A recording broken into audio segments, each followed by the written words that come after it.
Oh man.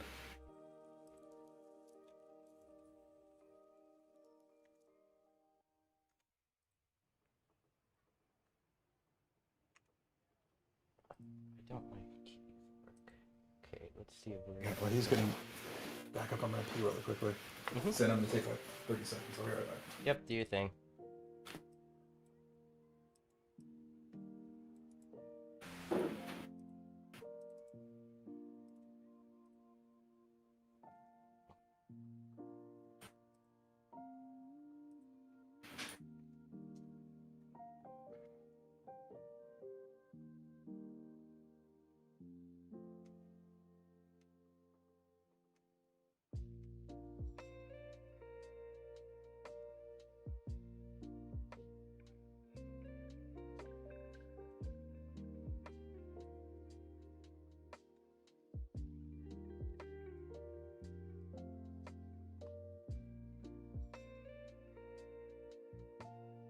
What's up, everyone? We're back. We're back.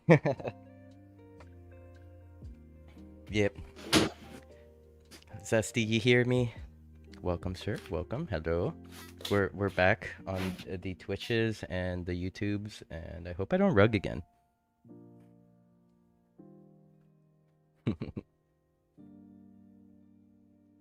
Hello. Hello. And we're back.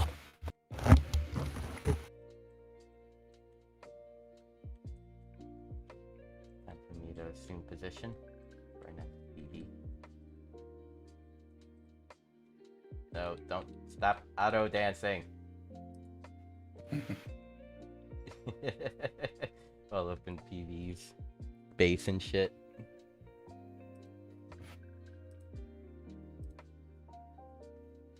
Okay.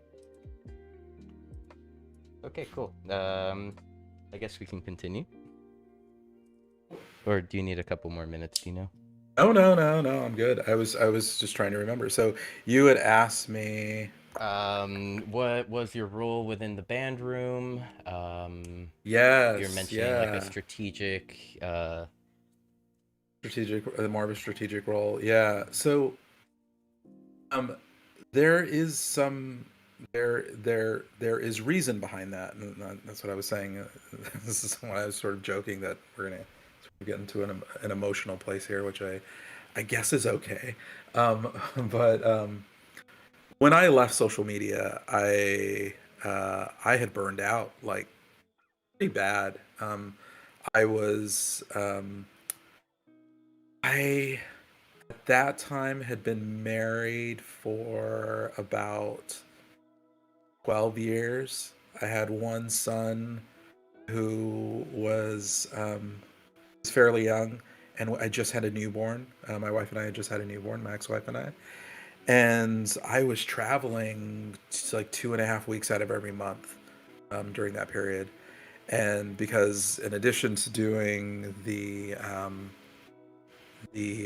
regular automotive events, I was doing my own events. And then there were social media engagements, there were panel discussions, there were things like this that I needed to be a part of. And so I was very front facing. I was very out there for all to see, and I was also very honest with the people that I was around. A lot of them knew that I continue to deal with, and I've dealt with most of my life, anxiety and depression, which made being public a public relations professional very difficult, which I handled, or I kind of got through often by drinking, probably more than I should have, but like a lot of PR people do. And it's sort of in the culture of PR as well. So during that period, I burned out, and when I left, I told myself that my love of community building did not diminish, but I wanted to look for some place that I just wasn't as front facing, and luckily I have Shelly as my partner, and so we kind of split up duties that way, where Shelly is really the front facing person, I behind the scenes, sort of collaborate on strategy. I also talk to a lot of community members. It's something that I don't think any of us sort of need to make public. Like that, I have conversations with community members about they're doing and how I potentially could help them. And so there's that aspect of it that again I don't make public. And then with the band room, You don't want to name drop and use likelihoods here. Come on. No, that's all right. If Keep it anybody, classy. Keep it classy. keep it classy. Yeah, exactly. No, but I mean, I absolutely love strategic conversations and having those discussions about the direction of the metaverse, the direction of Decentraland. I tend to be very honest with people, maybe sometimes brutally honest, and maybe sometimes a little emotional about things. Well, maybe not emotional, a little intense about things. I do think very highly of this space, and I do care about it a lot. And so sometimes my opinions are sort of directed at my hope that we can all do better, I guess, without making. I'm not being judgmental, and certainly I'm also making that comment about myself. I think I think we can all do better, and hopefully we do, because I would love to see this space continue to grow. But sorry, that was a very long answer to my role in the True Band Room is very much behind the scenes, working on strategy and creative. Long response, Yeah. but very, very relevant to the answer. Yeah. And I was gonna do a follow-up question, which was, would you say entering Web3 kind of, would you say entering Web3 helped you with your anxiety and depression? But I think you did answer that like as we were going along, where like kind of you had mentioned that partnering up with Shelly kind of took the load when it comes to like the parts that you were uncomfortable with, and kind of yeah, and that way you can thrive in what you are comfortable with. Yeah. In PR, there are a lot. I don't know if people would admit this, but people who've worked with PR people or work in PR themselves, there's a lot of, and I know this is a silly, sometimes cliche saying, but there's a lot of fake it until you make it going on in PR, and there's a lot of people who, like me, had issues with anxiety and depression, and again, because you are in a front-facing role, and because you're also traveling and you're alone a lot of the time, it really plays on the depression part of your life. The anxiety part of it, again, you're in front of people, you can't make mistakes, you can't say the wrong thing, you can't say the wrong thing in front of not just media, but also your bosses and executives who will show up at these events. It's a very brutal environment. And then you tack on that the travel, which I think a lot of people will see. See people traveling and wow, that's great. It's glamorous and beautiful. I mean, I remember, and this is, again, I don't want to sound like entitled or like a baby or sort of a woe is me story, because this is going to sound ridiculous to say this, but I did an event at Cannes, and not at the movie premieres, but we did a vehicle launch around Cannes, around Monaco, and it was beautiful. I mean, you can't complain. You're right there on the beaches, and you're traveling around it. It's beautiful, but I woke up in those hotels, and I was one, I was exhausted, but two, it's kind of scary. You wake up and you're alone and you don't know anybody, and it's and when that goes on for a while, it kind of fucks with you. It kind of messes with your head a little bit. And so coming to Web3, I think having conversations with people from other industries who came to Web3 and looked for an environment where they could, I don't want to say like hide behind a keyboard, but at the very least, you don't have the responsibility of being front facing. You can kind of develop your own persona and your own voice away from the public eye. and just work on what you want to work on, and sort of talk to people in a very sort of healthy way. Um, it certainly has helped me a lot, but it's the demons come back every now and then, because like any of an environment that has a social element to it. You deal with bullying, you deal with hurt feelings, misinterpreted or misunderstood statements, and there's a lot of that that kind of gets in the way. So um, that's that. There's some good, but there's some that's very familiar about the grind of social media that I find sometimes in Web3. It's sad because we've seen people who have had to walk away from Decentraland, and I hope that doesn't happen too often. But I certainly understand why sometimes people need to do that. Yeah, most definitely. Um, Damn, you had kind of like touched on something, kind of like the miscommunication side of things. Because in this space, it does happen a lot. A lot of Yeah, people kind of like, I don't know if it's like they build in the tone that the other person wrote that email in, or whatever it may be, but yeah, sometimes it is very important to just take that call or make that call and just check up on others. yeah. Oh, absolutely, absolutely. It's vitally important. I think that if you have friends in the space, if you have people that you're close with, it's so important. I recall a conversation that I had with somebody um, right after Anthony Bourdain um, took his own life, and it was this it was this it was this very heartfelt conversation that I had never had with this PR colleague, and it's when I came to terms with like the travel part of it, like how much the traveling was taking a toll on me. I think at that point I had always I'd always just sort of romanticized it, like, oh my god, this has to be like me, like this is just me, like it's getting into my head. But learning how it was affecting other people really really made me think about how I was how I was following up or talking to my friends outside of work. Mm-hmm. How I was following up with them and not forgetting about them just because I was busy or working. Mm-hmm. Mm-hmm. So, I guess like we can transition into kind of like marketing and like a marketing question. Why not? Why not?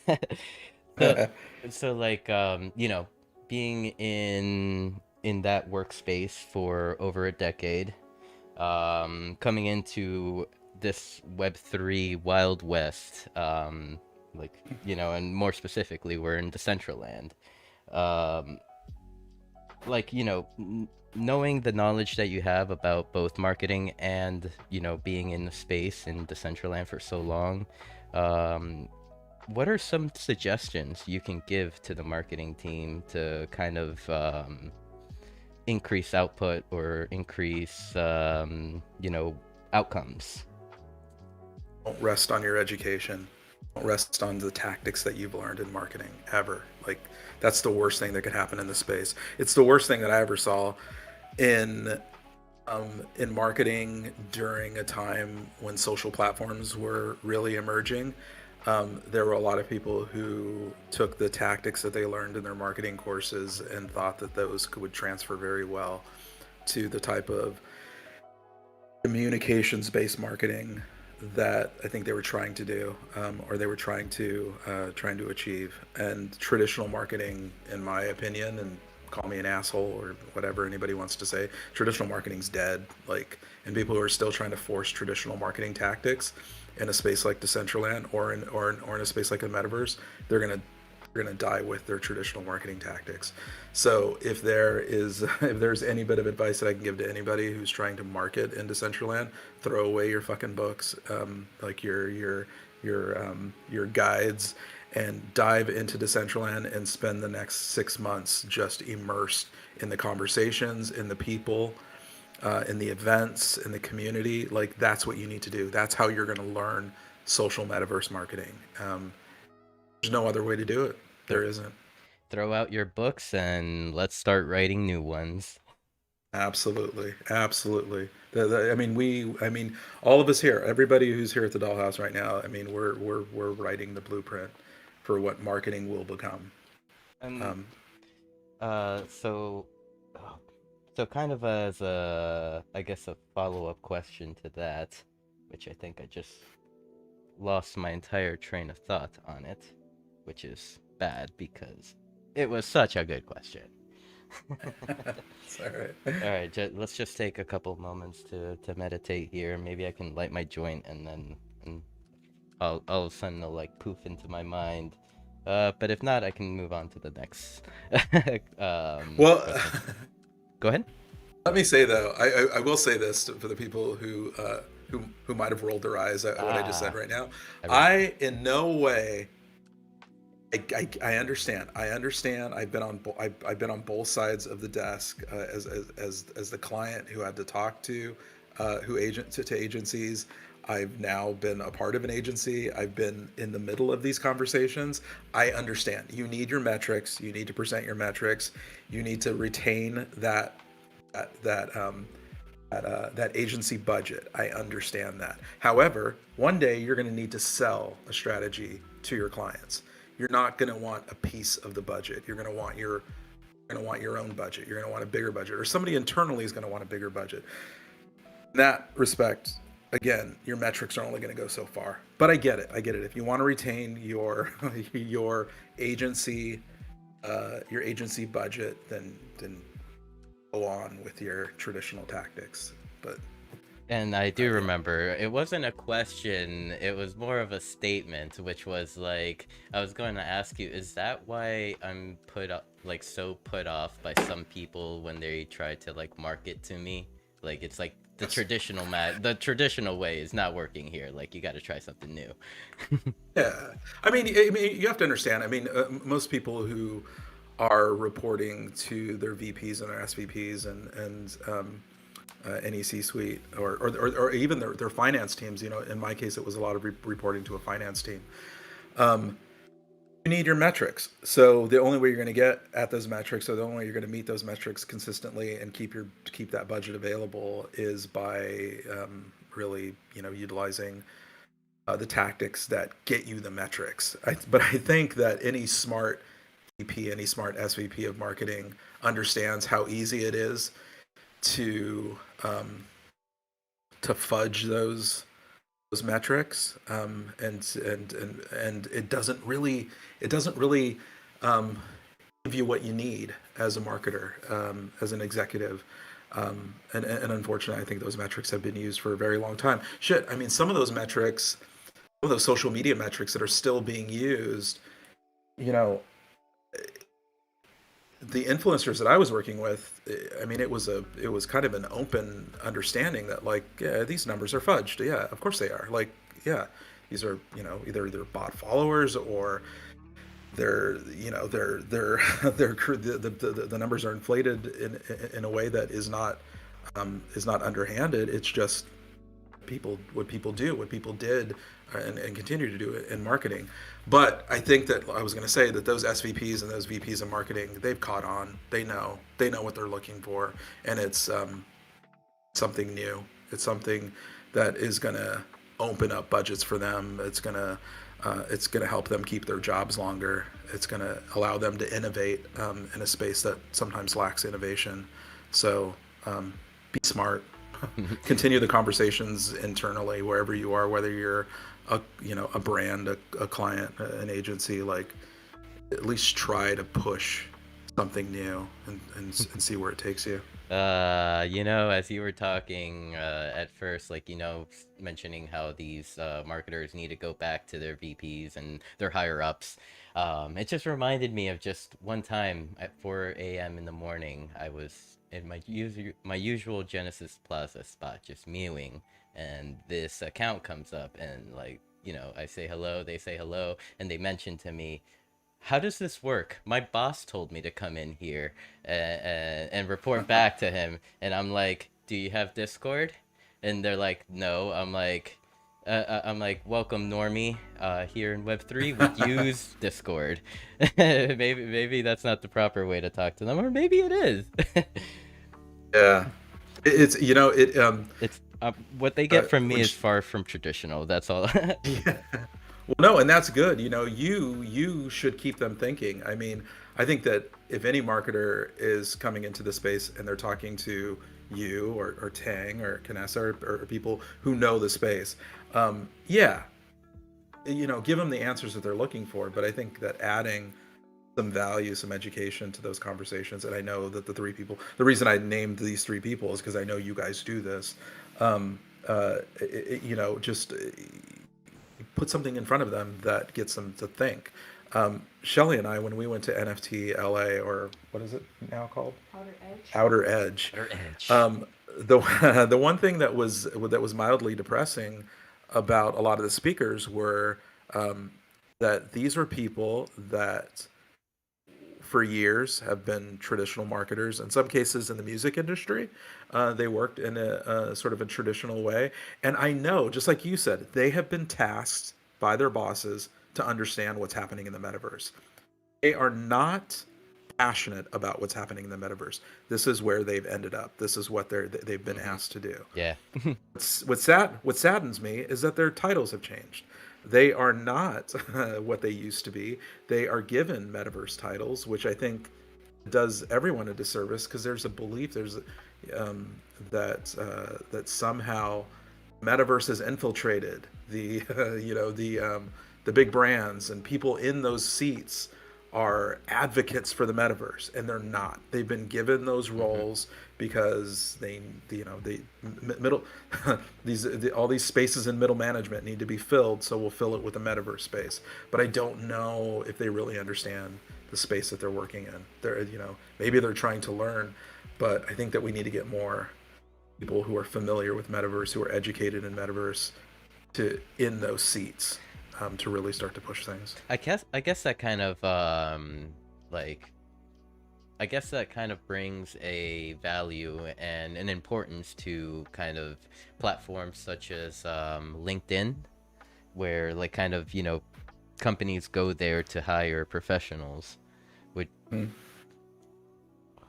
would you say that is kind of like a good place to be, even if you are like a metaverse company, metaverse entity, whatever it may be, studio, degenerate? Yeah, I think, I'm guilty of not doing this, but I think we need to post more in places like LinkedIn, because the industry itself is emerging, and while there are bigger voices, meaning bigger brands out there, it's always the thought leaders who are in the trenches that really guide the conversation. I noticed this with B2B marketing, B2B tech marketing. I worked in for a little while. And it really, I mean, it was the partnership level, it was the brand evangelists that really guided the conversation. It wasn't the CEOs, it wasn't the CMOs, it was those brand evangelists. And we are the brand evangelists for metaverse. We're the brand evangelists for Decentraland, even if Decentraland may not be paying us for this. And so going into a place like LinkedIn and presenting yourself as a subject matter expert, presenting yourself and educating others in the space is vitally important right now. And we should not be waiting for the industry to catch up. We should be taking that information to LinkedIn. And like I said to you, Sin, a few weeks ago during the CBD space, you are a professional communicator, and that is certainly, I think, how you should present yourself on a platform like LinkedIn, a professional community builder, and you have the track record to present yourself that way on that platform. Sorry, that was very. Thank you, Dina. Yeah, absolutely. So, like going back just a little bit, you had mentioned like it's good to you go on LinkedIn and present yourself as a subject matter expert. what falls under the umbrella of subject matter expert? For metaverse or just in general? Mm, actually, let's do actually can we do like a definition of subject matter expert and then kind of apply it into metaverse after? Yeah, yeah, absolutely. So, like, for instance, when I worked in social media, right, there were emerging platforms, there were emerging trends in social media. There were people that were going onto LinkedIn, or they were, doing like YouTube shorts, short videos, talking about what was happening in the space.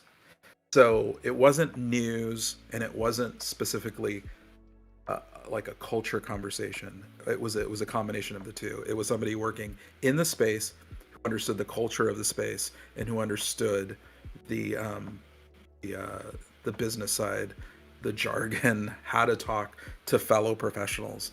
So being able to present that information in an informative way is how a lot of us learned about new trends. We weren't waiting for the tech publications to tell us what was going on. We were looking to LinkedIn to find out, hey, you know, a partner at this tech company has something to say, and that was that's great. That's great education, and more of us who do that in this space. I mean, I think we all probably learn more from each other, and this is not a slight the foundation, but I think we all probably learn more from each other than we do from the foundation, right? I mean, I think that's just sort of the nature of the space right now. That's where we're getting our education from. We're not getting our education from the platform itself. We're learning by experimenting, by working with the platform. Um, you know, uh, um, The uh, platform is learning with us. Correct. And Scott Moore, Rustan, people who every day on whether it's Decentraland or Hyperfy, learning what can be done, what the possibilities are. Platform developers don't know this stuff until there are people working in the platform who are trying it, who are trying and failing or succeeding. And the next step after that is then go to social media, go to LinkedIn and say, this is what I tried. This is what, this is the result. That is what subject matter experts do. Thank you so much for kind of explaining that. And I'm actually really happy I asked because it does, bring a greater understanding to like to the definition for me, and especially like within the metaverse space. Um, what, how could we as a Decentraland community market better? Whether it's marketing for Decentraland as a whole, or maybe like someone within the Decentraland community that has a project. What Um, what tips could you give to them? so sorry, how can we or you said how can Decentraland Uh, market better or well, when I say, I guess when I was saying Decentraland, there I was referring more to like the community, the people that are here.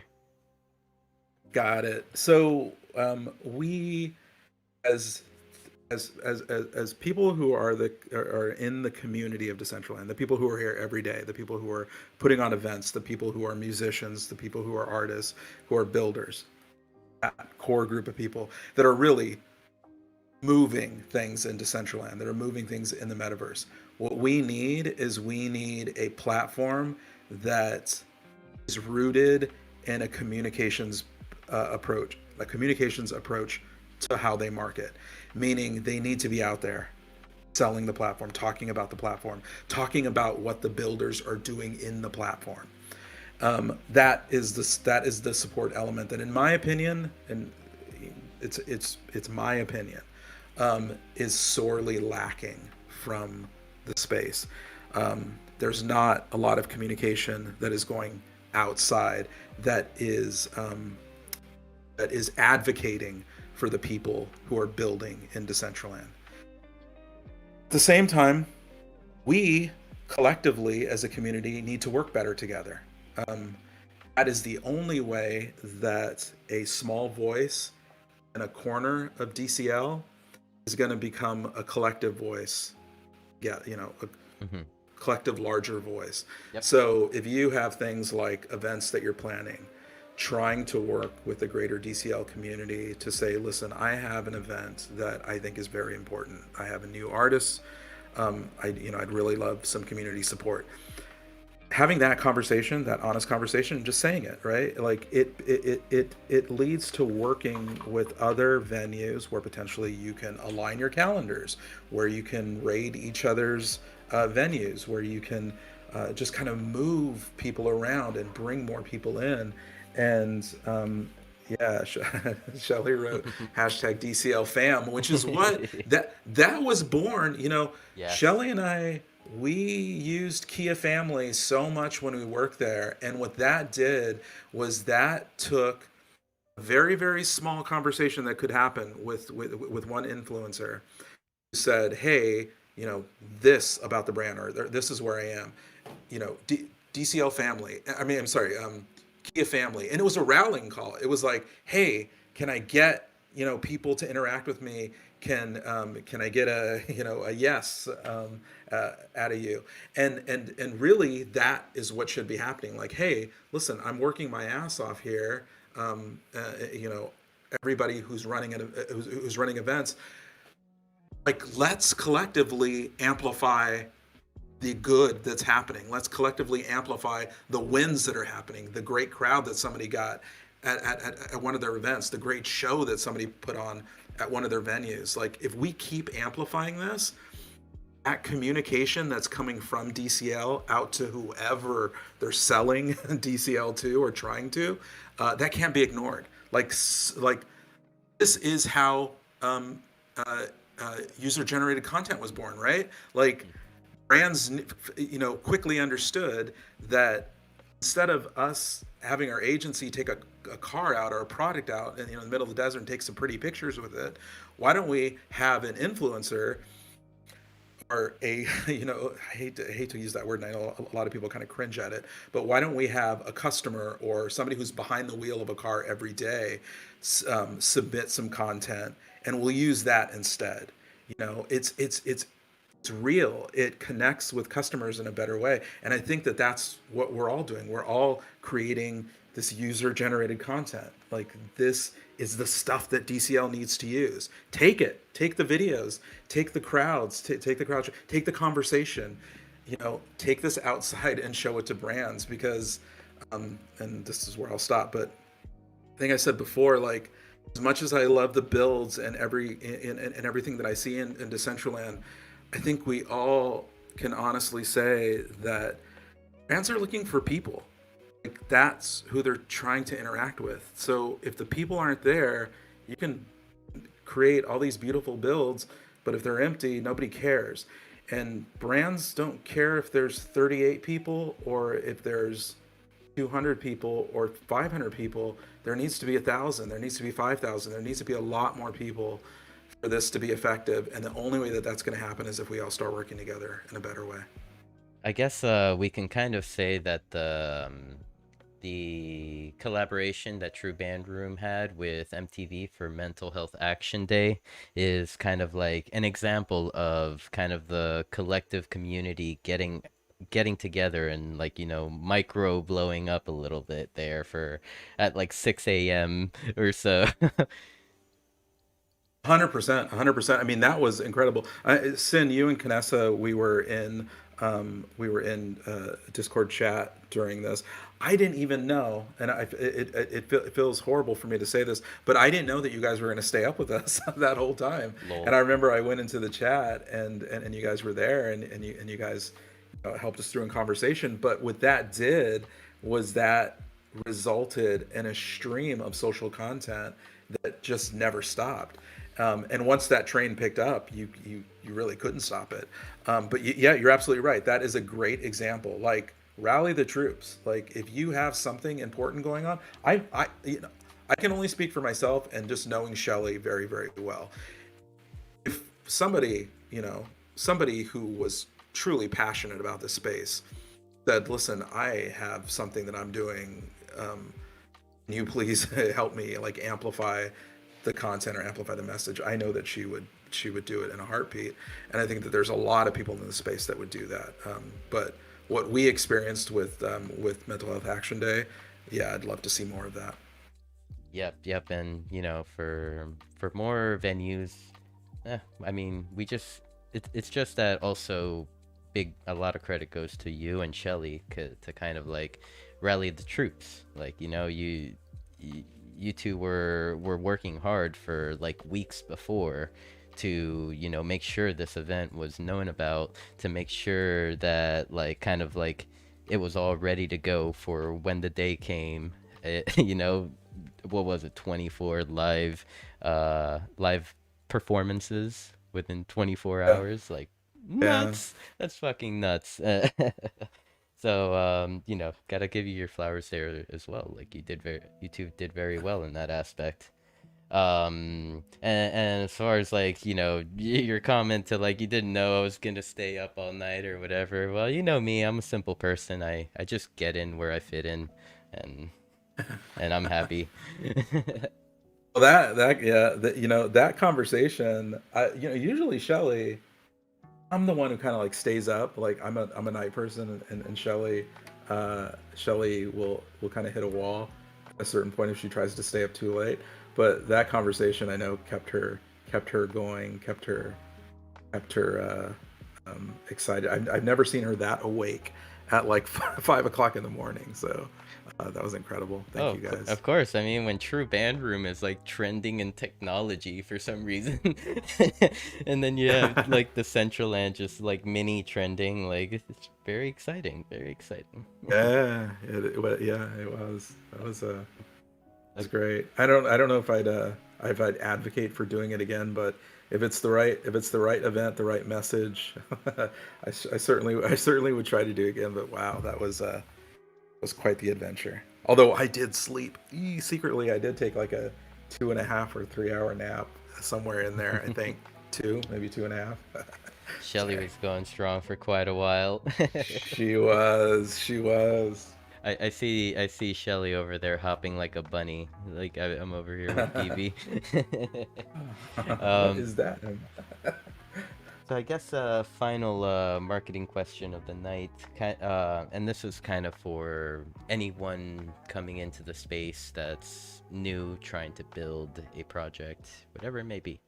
Um, what are some tips that you can give them of like a what not to do in this space, like from a marketing standpoint? Let's say someone with a marketing background came in and wanted to work here or start marketing to us. What are the like don't do that?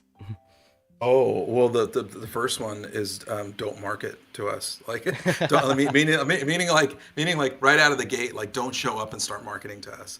I had mentioned this like a little bit before. Like, there has to be a, a time when you are onboarding yourself. You're being onboarded by the community, but you're learning the platform. You're listening to the conversation. You're being embedded in the culture, and this is sort of what I was coming back to, or what I wanted to come back to from the beginning. Like my background in music cultures, especially, or learning about various music cultures since the 1950s, has really informed how I approach community building to this day.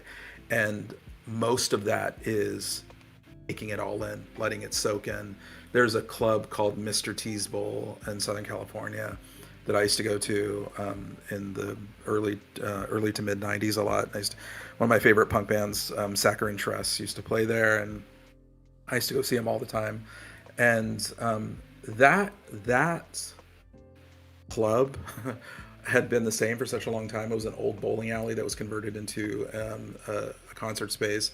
But a lot of the people who went there when it was a bowling alley, they would still go, and they didn't take part in the music part of the club, but the culture of the club was still there.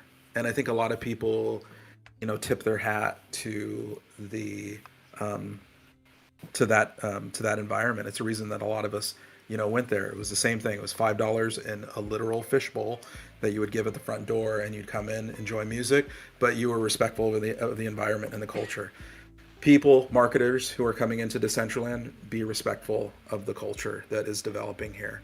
Tip your hat to the people who are building and making things happen. Like, do that. Make sure you at least recognize or acknowledge the people who have got things this far. Tangpoko again, Kanessa, Rustan, Yusen. I mean, there's so many people here that that have worked so hard that just barging in and thinking you can just throw down your cash and do whatever you want. Well, you're gonna find out that a lot of people are gonna rally around whatever you're trying to sell. Mm-hmm. And nicely said, and very, very good advice for any newcomers coming in. Um, let's see. Oh, I believe before the interview started, we kind of spoke briefly about a podcast that you had, and how you wanted to kind of bring that back to life. What are the ideas? Can you tell us more about it, and a little background history? Yeah, I definitely want to do that. Can I share a photo really quickly though? Of course. On the screen. Is that Yeah. is that easy for me? Okay. So I don't know if it's gonna come up or not.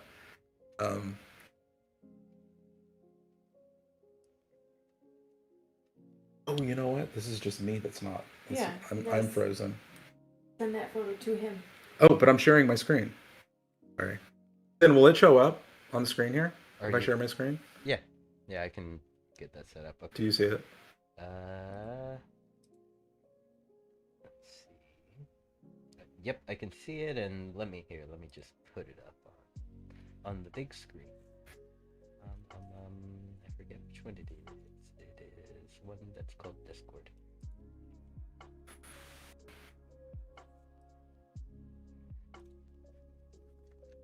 All right, it's pulled up.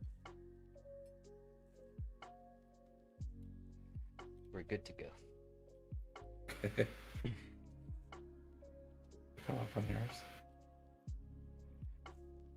Oh, so this photo of me, I don't know if you guys can recognize me, but so in the top left, actually look at my left hand, the top left, that's me, and sort of going across my friend Mike and Ian and Dan and Jason and the other Jason, and then Amy, Harleen, who I'm still friends with to this day, but Amy at least. The rest of them we kind of have lost track of each other. But so this photo was taken in 1991 in San Diego, and this was the group of friends that I used to go to shows with.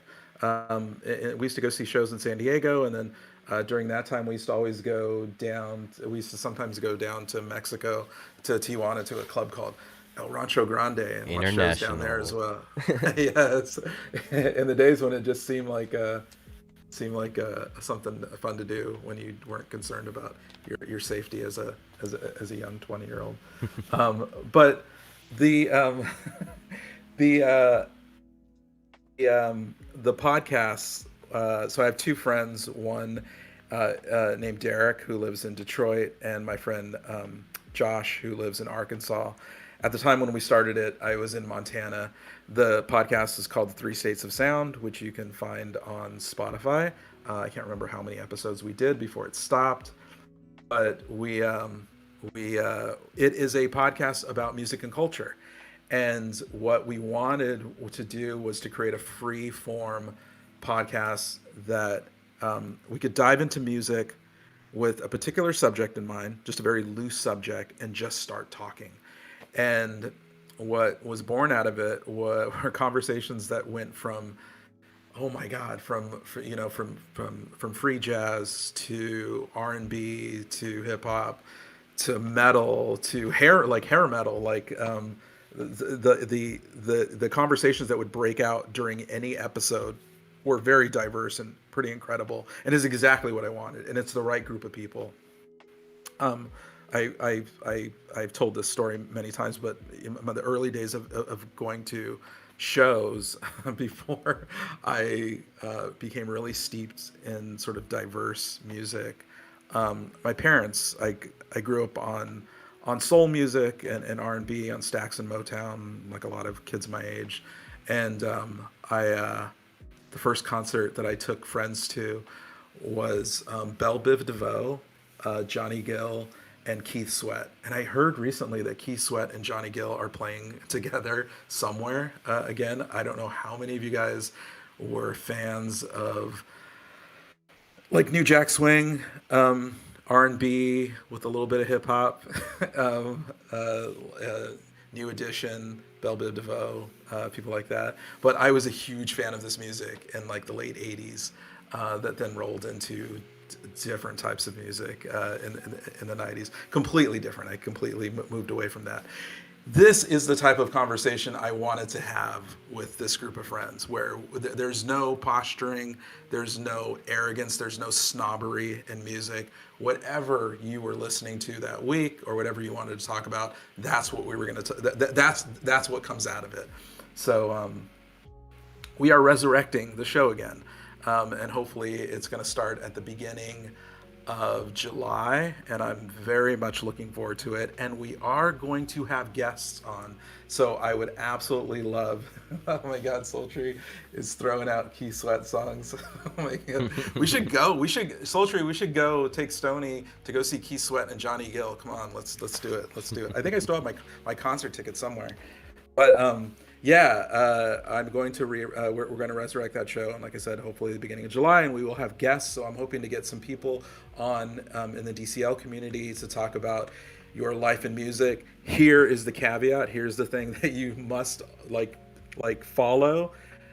Nothing is embarrassing. Nothing is off limits. If you're coming on and you are going to talk about your life in music, I want to hear everything you listen to, and how you got to where you are. So yeah, I'm very excited about bringing this back.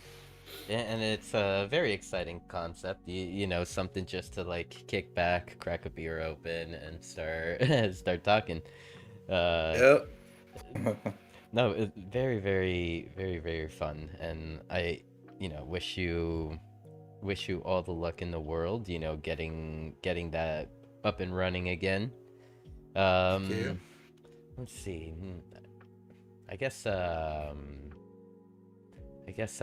guess we can briefly speak about like, you know, kind of Music Matrix a little bit and your role that you play within it. Like what are your thoughts about like how like we're doing Music Matrix? Like what potential do you see it? Do you see like good potential, bad potential? Reason I ask is because like just last night I was speaking with someone and I was kind of mentioning how I've been having a lot of fun doing Music Matrix lately, like because it's been like the opportunity for me to like be able to branch out and reach new communities and speak with them and meet new musicians, and have the opportunity to experience a new musician that understands like what we're doing here in Web3, like discover this, like Yeah. their excitement, their joy. So I'm sorry, I kind of like went off on that. What are your thoughts on like kind of Music Matrix and kind of like the goals that we're trying to achieve? Oh, I think it's great. I think that the opportunity for artists to kind of have an open forum to talk about their music, to have the opportunity to connect with the audience, not just shilling a project, but actually connecting in a more substantial way with a potential audience is very, very important. I think that do you ever listen to Mark Maron's podcast, WTF with Mark Maron? It's I like, have not. I mean, the culture podcast. It's like the probably the most famous. I don't know if you Oh man, I need to listened get into it now. to I it. have not. So he Mark Maron has had a podcast since 2009. And it's an incredible podcast because yes, the actors and the musicians and whoever else shows up, they're there to, their publicists probably book them to talk about whatever movie or project they have coming up. But Mark Maron's way of talking about them, their life, how they grew up, how they got to where they are, opens up a conversation that you never would expect, or at this point, I guess if you're a regular listener, you do expect it. But going back, if you listen to the episode that he did with Andrew Garfield, where Andrew Garfield talked about the death of his mother, it was one of the most impactful conversations I've heard in probably the last decade from anybody. And opportunity that you guys are giving for artists to connect is vital. And like I said before, we are in a time post-COVID where I think people are trying to, or sort of yearning for a reconnection in a more in a stronger way with the people that they know, the artists that they know, the people that they give their time to, right? Like we all invest time by going to a concert or going to a movie, and if we're investing that time, I think that there's something more that some of us would like to see out of that, whether it's personally or it's how interviews are conducted. I mean, even Hot Ones with I don't know if you've ever seen that interview show. Yes, I have. Yeah, so I mean Sean Evans is able to really pull some amazing quotes and conversation from the people who are his guests. Again, I think that's what you guys are doing. That is the same type of impact that you potentially could have with Web3 musicians. And hats off to you guys. You guys do a great job, and I look forward to more of it. Yeah, I'm very excited for even next week's guest. What was his name? Love Louie.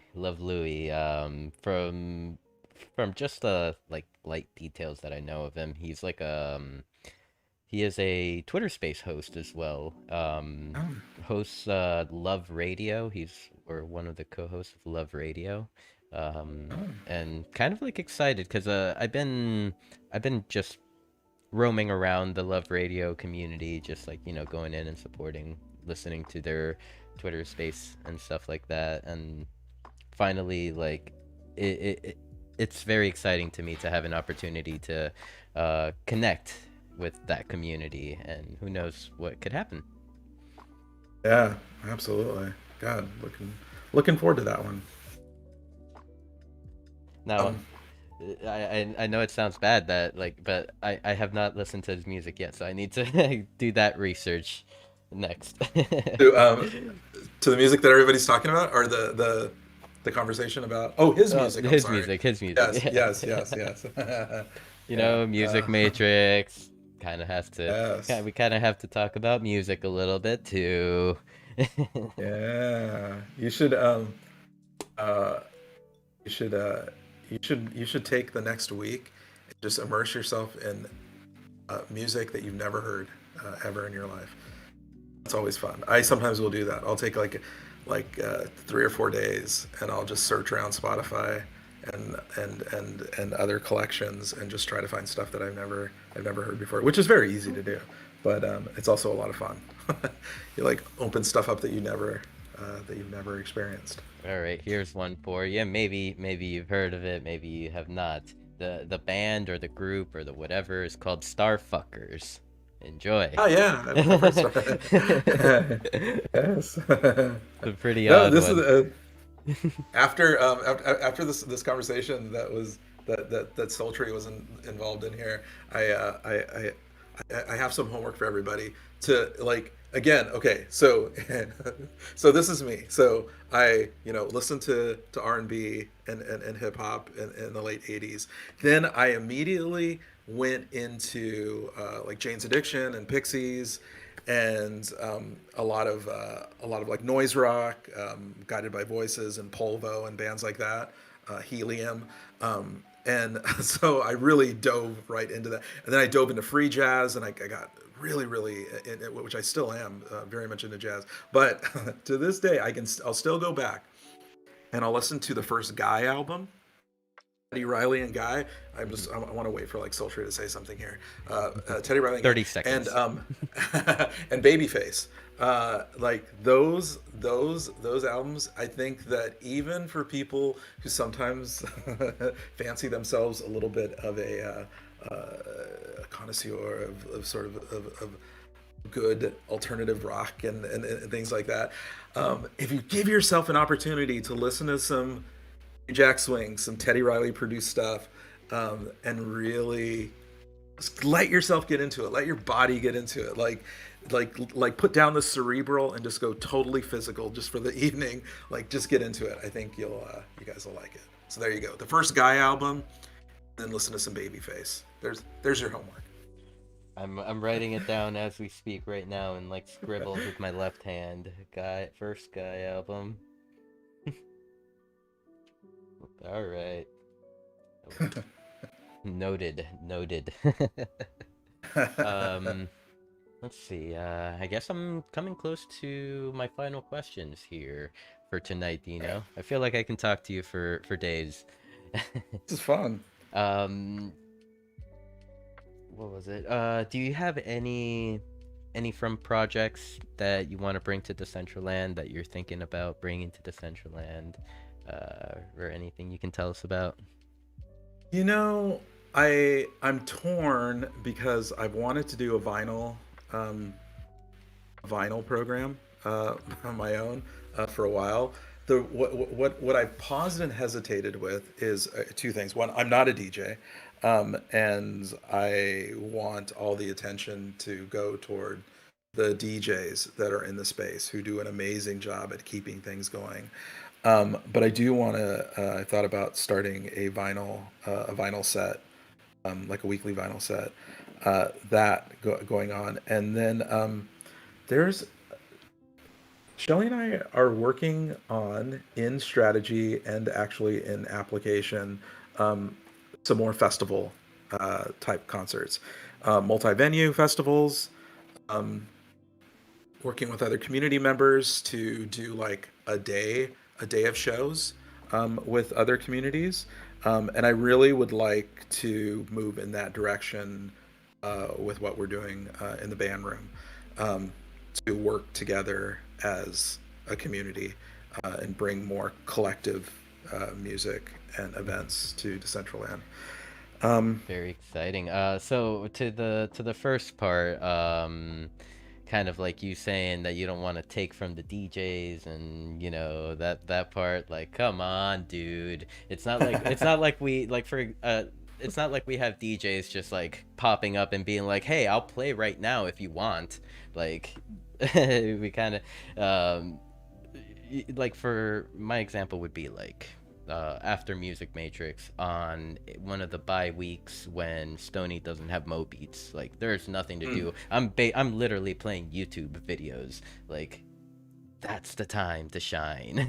Like that's the opportunity, and it's for a good cause because people do hang out after a little bit, and there's also nothing really that goes on like after Music Matrix if there's no Stony. I'll do it. I'll do it then. It's not like I'm gonna close down the stream right now, and then there's gonna be someone that's like, I'll DJ. So. Oh, that's right. That's right. Actually, I had heard from CK that Billy T Coin has done vinyl sets.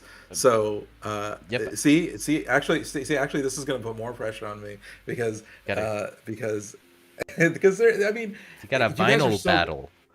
Yeah. Oh, geez. Yes. Actually, I'll do that. I'll get really drunk and then I'll pretend that I can scratch. So that's what I'll do. That'll be a lot of fun. You guys can have a good laugh at me. Can you break a vinyl through scratching? I mean, you'd have to really be aggressive with it, and you'd have to go across the grooves. But generally, if you keep them in the grooves, you're fine. You can't like destroy your vinyl.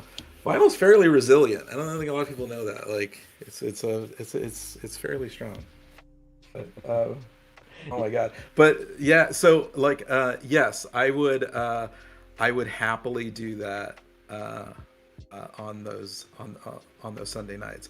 But like I said before, I'm warning you guys, I'm not a DJ, so you're not going to hear any like slick transitions or anything like that. What you're going to hear is you're going to hear me play music, talk about what I'm playing. You're going to see the record, like you're going to see the sleeve. I'm going to show you the sleeve because I love sleeves, and then I'm gonna say some things on my mic. I'm gonna Tell some talk nice to words everybody. about the vinyl you're about to play. The tune. Exactly. I'm gonna a very long-winded way. I'm gonna tell you the history of each of the albums that I'm playing. No, I won't do that. I promise I won't. But I will. But I will give you some. And in fact, Sultry. I'm gonna kick off my first vinyl set with a cut, the first Guy album. That's what I'm gonna do. Let's go. I see Stony is all about this. Stony, I've seen the comments saying Dino every other Sunday, LFG. Let's go. you have Yeah. you have the blessings from the man himself, this Stony Eye. I'll do it. I will do it. Yeah, I mean, definitely something to do. I do always hear that you have a very, very good sense in like music. You have a very, very good music palette. All over the place. I think that's what it is. I never around 1994. I think that's when first time I heard David Bowie's "Hunky Dory." That changed my life. Like quite literally, it completely changed the direction. No, actually, it was before that. It wasn't 94. It was like 92. It completely changed how I listen to music, how I process and love music, and I've never stayed within one little hole like since then.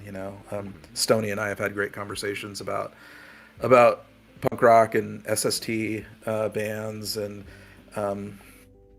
Discord bands and the stuff that I love. I inherited a nice collection of original SST albums, so I'll play some Black Flag for you guys too. One night we'll just do an entire Black Flag set, so I can watch Stony go crazy in the band room.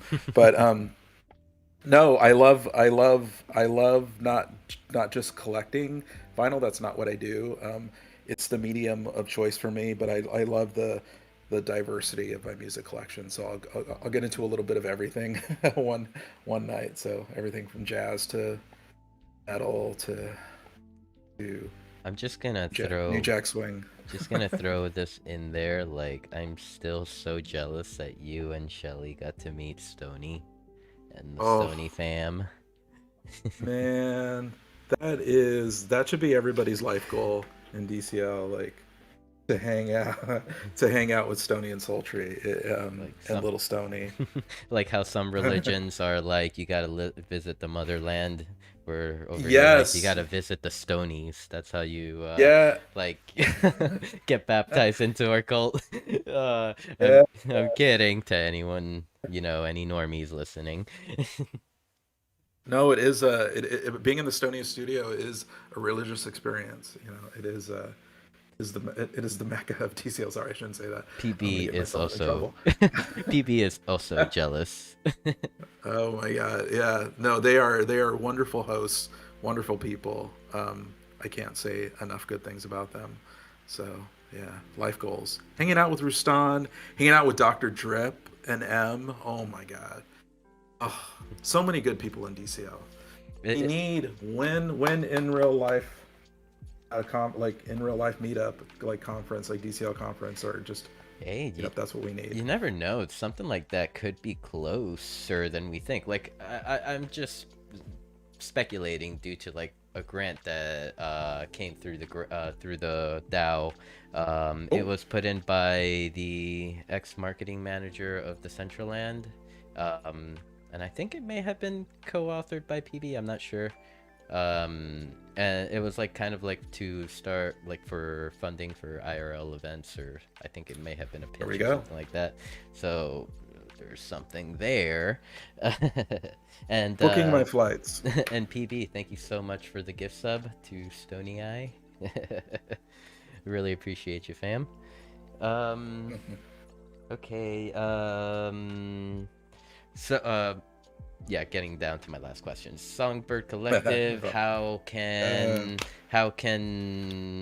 are the services that you offer? How can someone join the collective if they wanted to?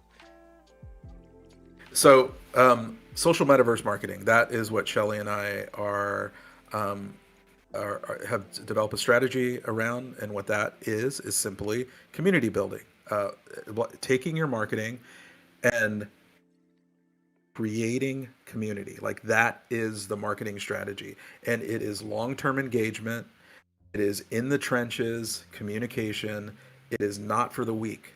If you're going to get into social metaverse marketing, you need to be prepared to communicate. You need to be prepared to be involved, to be active. That is what we do. So if you are a brand, if you are a project who is looking to develop a community, not just launch a product, develop a community, please reach out to us. We'd love to have a conversation with you, figure out how we can work together, or figure out how we can point you in the right direction.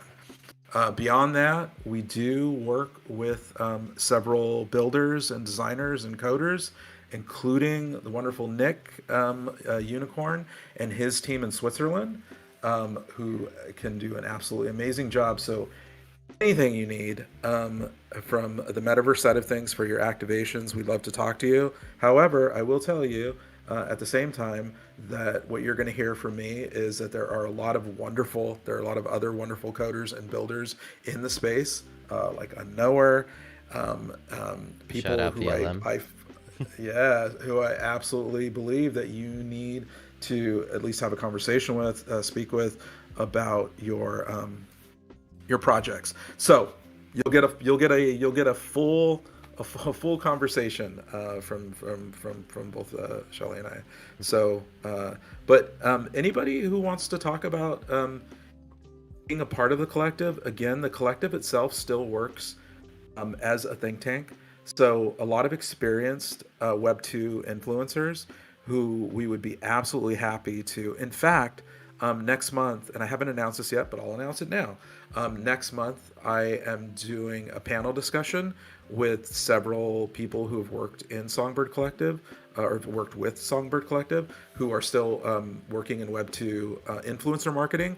And they are going to talk about the current state of influencer marketing and the potential of bringing Web2 influencer strategies and tactics into the metaverse. So that should be a great conversation. Oh yeah, most definitely. And let's see. I see that we got an update from PB about that ambassador program. That's what it was called for kind of IRL events. He's saying that it was a poll. It had great support, which was awesome. But Maria no longer wants to pursue it due to have other things going on. So, but PB does think it's a great initiative, and that he would be he would be happy if someone else would take that on and kind of take over the idea. Ooh, can we still access the specifics of that? Well, don't you worry, because right after Shelly is like, I would like to learn more. There's like Yes. there's marketing going on all over my Twitch chat tonight. Yes, absolutely. All right. So let's see. To any newcomers, would you have any advice, message? When Shelly and I did the marketing Decentraland space, which I loved, I cannot say this enough, and I'm sorry, I'm going to say it again for like the 100th time, but like an emerging industry as this is, okay, there's a lot to take in. Things are moving quickly. There's a lot of shiny things that are put in front of us as well. A lot of things that look like the finish line, and they're not the finish line. Nope. Right? So I stress this not because I want to slow down the people that are successful in the space, but I stress this because I want to see long-term success in the space. And if those shiny things are being put in front of us, please do not compromise healthy growing space for something that's temporary, right? Ooh, great Like advice. if we can all slow down just a little bit and like take stock of what we've accomplished, what you've accomplished, what the potentials are for the future. Let's continue to work together. Don't be an asshole. Just try to work with the people that you know are being genuine, that you know want to work with you. And let's go after like long-term stuff. Let's really get the brands noticing. Let's stop, messing around with little projects that create more friction than positivity and progress. And if we can do that, I think we're all headed in the right direction. Again, I've said it before. I saw this with the micro influencer space. It was wonderful for a time, and brands were throwing a lot of money around, and people were doing very, very well. It all fell apart when things started, when relationships started to fracture. And then when brands saw that happen and they saw the ugliness that was happening with the conversations that they were trying to capture, it all fell apart. And I'd like to think that we're smarter than that now, right? Like we've learned some things since the infancy stages of social media. So let's just let's keep moving. We've seen some shit, or at least you have. We've seen some shit. I'm over here coming into the internet like heavily, like probably 2004 or so. You already had a decade of internet before, over a decade of internet before I came in. It's a lot faster, which is great. At least there's no more dial-up, so there you go. Yeah. I'm actually wow. Never mind. I may have had internet even like more like probably 2002 now. Yes, 2002 because I'm remembering the beep beep beep beep beep beep beep beep, and God Beautiful forbid sounds of the modem. Yeah, and mom be trying to get on the internet, and God forbid you pick up that phone. Yes. Oh my God. I remember yelling throughout my apartment to anybody who could hear me in the apartment, like, please do not pick up the phone. I have one download. Just one download. Just leave me alone. 20 minutes. How things have changed, and the space moves quicker than ever. It seems like development is faster than ever. It just, like, all the growth is just exponential. Oh yeah, absolutely. And it's amazing to see. And I know, again, I know this sounds like a short period. We always talk about how fast things are moving and how new everything is, but like, you guys should all be proud of yourself. Like, after 2 years that Shelly and I've been in, for some of you longer, the fact that we're all still here talking is like in contemporary society and like in this contemporary culture of fast moving temporary shit. The fact that we're all still talking, the fact I can look over and see Fermion, or I can see Steve Psycho, or I see people that I've now seen for quite a long time. The fact that we're all still here is fucking amazing. Like, that is great. That shows that this has legs. So yeah. I just love how, like, of course bear markets are a bad thing and whatnot, but in a way, just like the whole fallout of the markets kind of the cream rose to the top. We are the cream. So with that being said, like, with bear markets coming, like, people that were not all the way in kind of like made their exits, or how that gif goes with the Homer Simpson that just like backs into the bushes. Yes. That all happened, but the cream rose. Yeah. Yep. And you know what? We're gonna be around, the people that stick around. We're gonna be around when this really takes off. And I know that there have been some successes, but think about this, how amazing this is. We haven't even really created budgets yet. Like, we haven't created budgets with like the metaverse isn't a line item yet, right? Like with these brands, like, we're part of a creative agency budget. Like, we're a piece of it. Like, imagine how amazing it's going to be when the when sort of the collective brains get together with the people who stuck around DCL, the people who are building, the agencies and the brands. Like when there's really the sit down that happens. And man, I look forward to all of you guys being so successful. Uh, um, not looking forward. I mean, like I look forward to the celebration of watching the wins happen one after another. Because man, this is the group of people who really deserve it, who have really stuck it out. Yeah, for sure. I think you know, in the futures we'll see brands hire like a majority of us. Should explain how budgets You work. know, it always should. I heard Shelly should explain how budgets work. I can only, you know what? I can only go by my own experience. I know a lot of people maybe have had different experiences, but again, working on at the brand level, working with agencies, um, you know, there's a difference between creative agency being given a budget and then a piece of that budget being taken out to create a metaverse activation, right? That's an existing budget with that agency.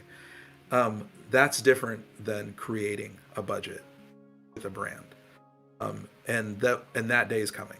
That day is absolutely coming, and we should all be prepared for it. It's an amazing feeling. Like I was able to create my own budget where I worked, and it was beautiful because the freedom to be creative, the freedom to then work with creatives in the way that you want to, is so much different than being kind of stuck in a in sort of a metric dominated activation. Like we just need to do this. Just please hit this metric, and everything's going to be fine. Like to have that freedom to grow and to work with people. I worked with this wonderful influencer. Her name is Africa Miranda, who has worked in film and television and launched her own beauty line. And uh, watching her work as a creative was insanely beautiful. I did this activation around New York Fashion Week, where I invited these four influencers to take part in our activations, sort of our offsite satellite activations. The proudest one of the proudest moments I ever had is that the photographer that I hired for that activation, she took this photo that you can find on my Instagram, and it just captures exactly what I was looking for during that week. And it's things like that like, oh, when we all like really get at the creative potential of this amazing group of people, it's gonna be fucking beautiful. So I'm so looking forward to this. Yeah, the budgets will come. The budgets will come. More people coming in, or more of these suits, I like to call them, come in and you know find this dude mewing at Genesis Plaza, answering questions and whatnot.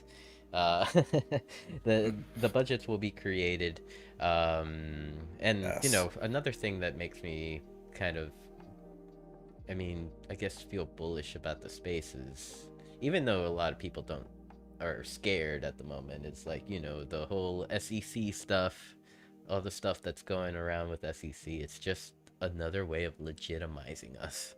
That's the way I see it. Like and or like legitimizing the space or the tokens, the currencies. I don't need, they're not even currencies anymore. They're just technologies. Like any good cryptocurrency is the reason why it's good. It's because it's technology, very good technology. Um, Yeah, I won't.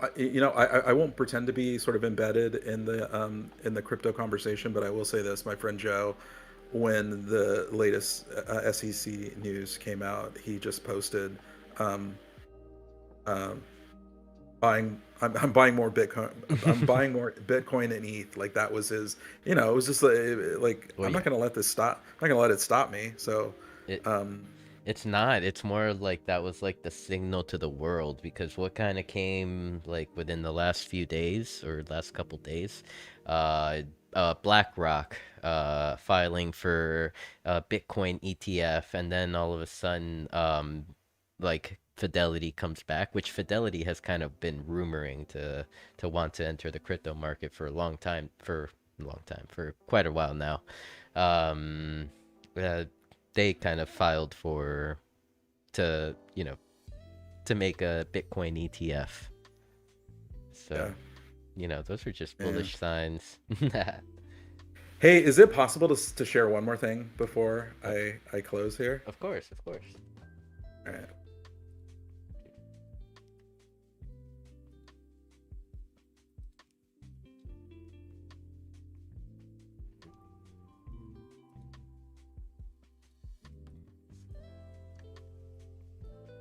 All right, the screen is yours.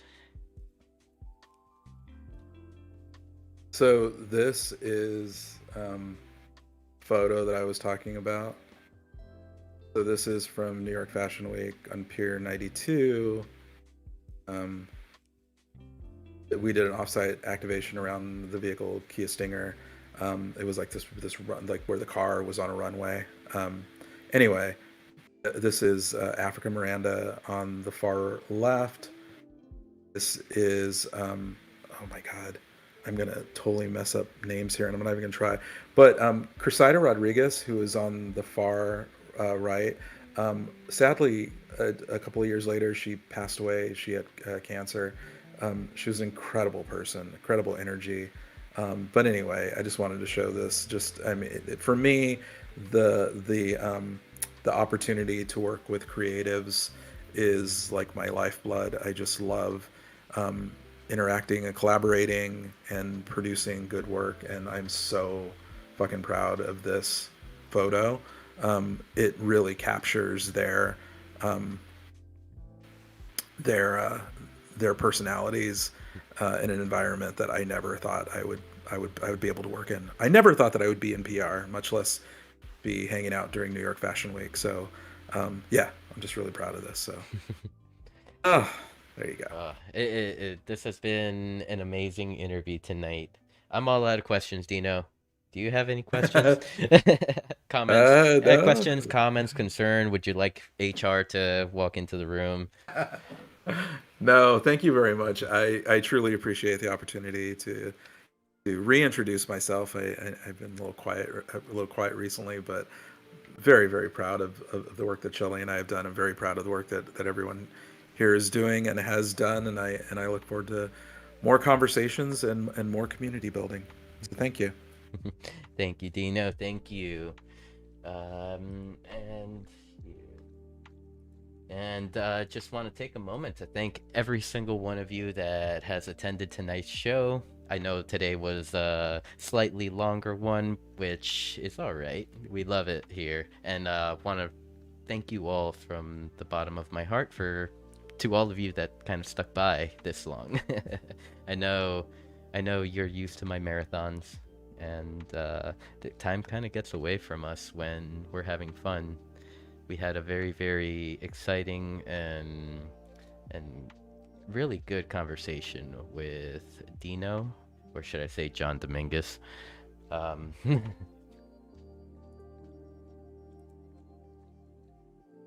might legally change it to Dhino. Yeah. I mean, wouldn't be a bad idea. Probably should think about changing my name to SinfulMeatStick. Please do. I don't know. There's just like an energy that I get from the room whenever I like walk in, and the host is like, "Welcome, SinfulMeatStick." I like the name. Oh dear. Oh dear, gonna get myself in trouble. Thank you once again, Dhino.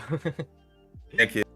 And just want to finish off by thanking our sponsors. Oops, I changed the transition screen a little too early because my sponsors are up at the top. I guess today we can start with our lovely sponsor, Songbird Collectives. We all know Songbird here. We just had a little show. We got to learn a little more. So yeah, check them out. What is it? What's the website again, Dhino? Songbird Collectives. SongbirdsCOAgency.com. So yeah, check them out at songbirdscoagency.com. Big shout out to Meta One Designs Foxboards, and Dr. Drip, of course, and the lovely baby dolls. Thank you for hosting us once again. See you all next week, and I'll be rating to the closest cool musician, perhaps. Thank you. Love you all, and we'll see how we handle music. Bye. Hey.